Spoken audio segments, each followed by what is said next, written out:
June 30, 2020, the doors of the last remaining Stage stores in small-town America slammed shut, ending a retail empire that once dotted the map with more than 800 department stores and a promise that everything you need is right around the corner.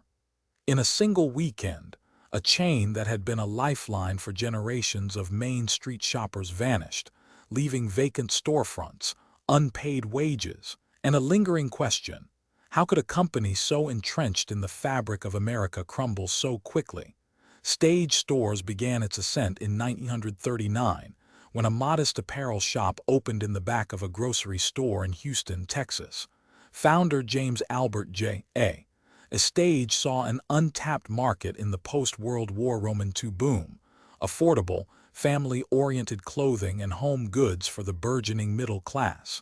By the 1960s, the chain had expanded into a regional powerhouse, adopting a department store for every town model that combined the convenience of a local shop with the variety of a metropolitan mall. The brand's hallmark was its low-price pricing strategy, offering name-brand merchandise at a discount, a formula that resonated with shoppers who wanted quality without the high-end price tag. Through the 1970s and 1980s, Stage Stores rode a wave of suburban growth. As highways sprawled and small towns blossomed, the chain opened new locations in vacant downtown strips and strip malls, often the only department store within a 30-mile radius. Its private label brands, such as Stage Essentials and Trendsetters, became household names, and the company's aggressive acquisition strategy added chains like Goodies, Beals, and Palais Royal to its portfolio. By the turn of the millennium, Stage operated more than 800 stores under multiple banners, employing over 20,000 workers and generating billions in annual revenue. Yet beneath the surface, warning signs began to flicker. The early 2000s saw the rise of e-commerce giants, and consumer habits shifted toward online shopping and fast fashion.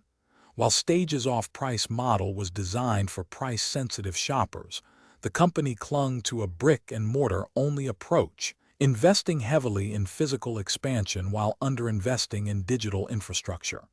In 2008, during the Great Recession, the chain's sales plateaued, but its debt load, stemming from rapid store openings and costly lease agreements, continued to swell. Analysts noted that Stage's average store size, often exceeding 30,000 square feet, was a liability in markets where foot traffic was dwindling. The first concrete crack appeared in 2014, when Stage announced a restructuring plan that included closing underperforming locations and renegotiating leases. The company tried to counteract declining sales with a digital storefront pilot, a modest online platform that offered limited inventory and lacked the seamless user experience of competitors. Meanwhile, the rise of off-price retailers like Ross, TJ Maxx, and Marshall's intensified competition. These chains offered a rotating selection of brand-name goods at deep discounts, drawing customers away from Stage's more static inventory. By 2017, the writing was on the wall. Stage's financial statements revealed a net loss of $90 million, and its stock price slipped below $1 per share. In a desperate bid to stay afloat, the company sold its flagship brand, Goodies, to a private equity firm, hoping to raise cash and streamline operations.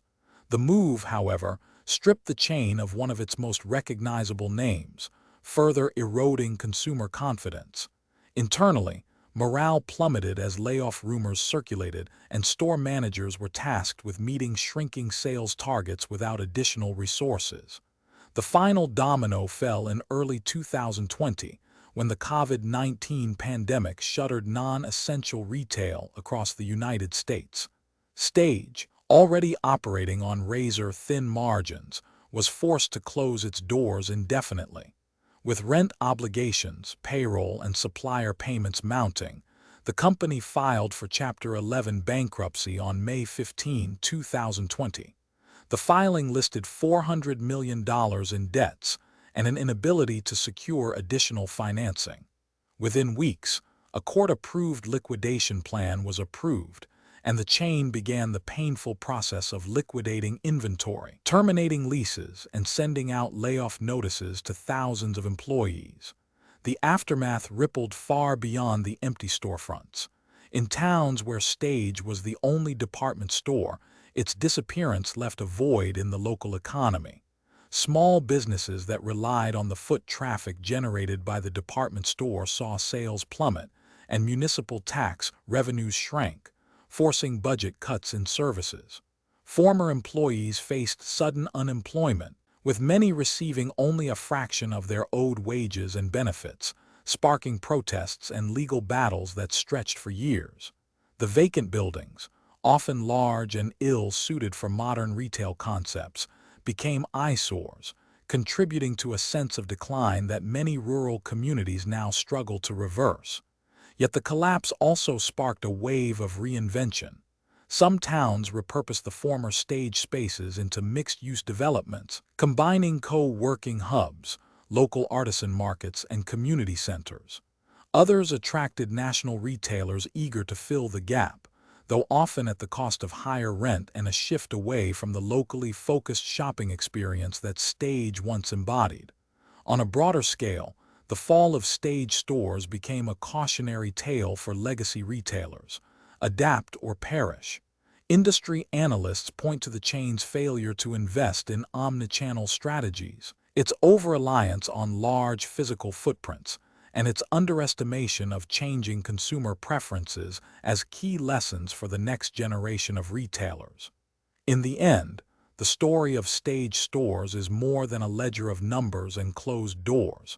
It is a portrait of American Main Street in transition, a reminder that even the most entrenched institutions can be undone by a perfect storm of economic shifts, technological disruption, and unforeseen crises. Subscribe to The Collapse for more stories like this.